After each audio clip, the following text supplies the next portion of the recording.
What's going on, guys? Welcome back into the Chaos Lair. It's raining outside, if you can probably hear it on my roof. What's new?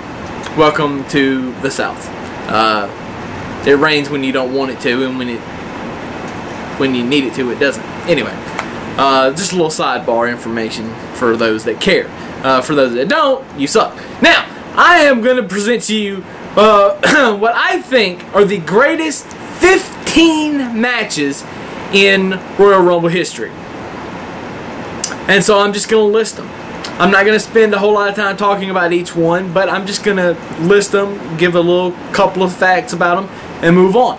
And then you can decide and tell me what you think about it. 1988, first Royal Rumble, Ricky Steamboat versus Rick Rude. Classic, old school type match. Let's move on. I don't want to talk anymore about it. Don't want to hurt it. 1990, Sergeant Slaughter versus the Ultimate Warrior for the WWE title. For me, the match so much wasn't that great as the outcome to it, and Sergeant Slaughter finally gets the WWE title. I approve, and the Randy Savage interference sets up Hogan and Randy Savage, or excuse me, Warrior and Randy Savage at WrestleMania later that year. 1993, Shawn Michaels versus Mario Jannetty for the Intercontinental title. No explanation needed, but I'll still give one. Michaels screwed Jannetty when he kicked him and put him through the barbershop glass. Michaels won the Intercontinental title. Jannetty come back to try to take it. Now you're caught up. 1993, Bret Hart versus Razor Ramon, WWE title match. This match right here showcased, this was even actually before Razor ever won any other title. He got a WWE title shot. Much like with Shawn Michaels, if you remember, Shawn Michaels, I want to say he kept getting title shots. He actually won the Intercontinental title, and then, like right after it, got the shot at the WWE title. But this was just a match to show, I guess, to test to see if Razor Ramon was going to be the next big thing for the WWE and where they were going. And they ended up making a lot of money off of Scott Hall with that character. So I guess this was a kind of a defining match, if you will, in the career of Razor Ramon for Scott Hall. 1994, The Undertaker versus the WWE Champion Yokozuna in a casket match.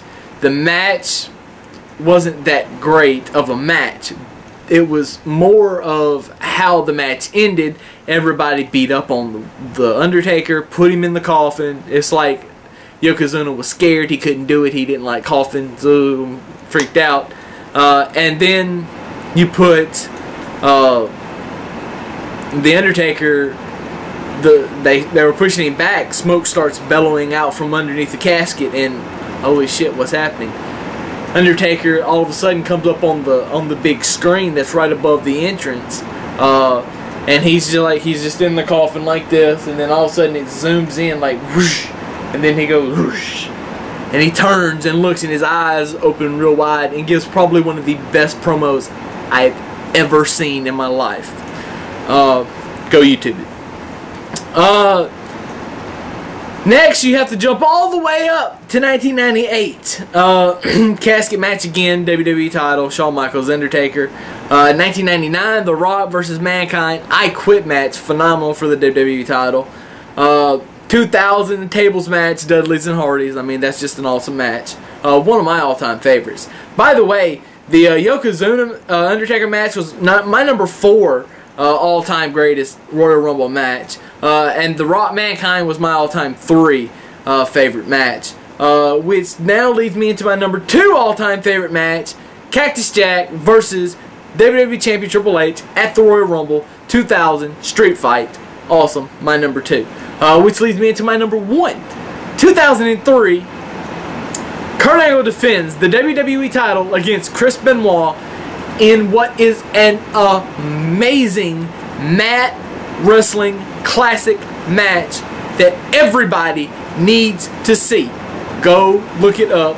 Go look it up on YouTube. It's not on YouTube. Go to Daily Motion and look it up. It is a phenomenal match. You need to see this match for what it. This is the Chris Benoit that everybody wants to remember, and not the last 3 days of his life. 2004, Triple H, the World Heavyweight Champion, defends against Shawn Michaels, Last Man Standing, which ends in a no contest. Boo. 2008, Edge defends the World title against Rey Mysterio. 2008, also, Randy Orton defends the WWE title against Jeff Hardy in the match that everybody thinks Jeff Hardy is finally going to win. His first WWE title ends up not happening. And then 2009, I had to put this on here. Mickie James challenges Michelle McCool for the women's title, which wasn't even really that much of a match. It was pretty much let's everybody gang up on Michelle and give Mickie the title, because they had been riding Mickie, and one of the greatest women's storylines ever in women's wrestling that WWE has done. For those that don't know, Piggy James calling her fat, she doesn't belong. She wins the title, and then not 6 months later, she leaves. So maybe she didn't belong. And then 2010, Rey Mysterio challenges The Undertaker for the World Heavyweight title. So that's my list. Is there something I missed? Is there something that you thought should have made the list? Let me know in the comments section below. And we can talk about it. Healthy discussion for all wrestling fans. Deuces, chaos is spoken.